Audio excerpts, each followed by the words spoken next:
Salmos capítulo 1. El justo y los pecadores.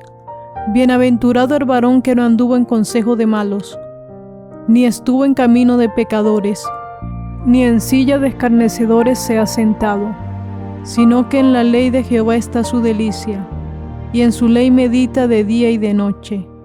Será como árbol plantado junto a corrientes de aguas, que da su fruto en su tiempo y su hoja no cae, y todo lo que hace prosperará. No así los malos, que son como el tamo que arrebata el viento. Por tanto, no se levantarán los malos en el juicio, ni los pecadores en la congregación de los justos. Porque Jehová conoce el camino de los justos, mas la senda de los malos perecerá.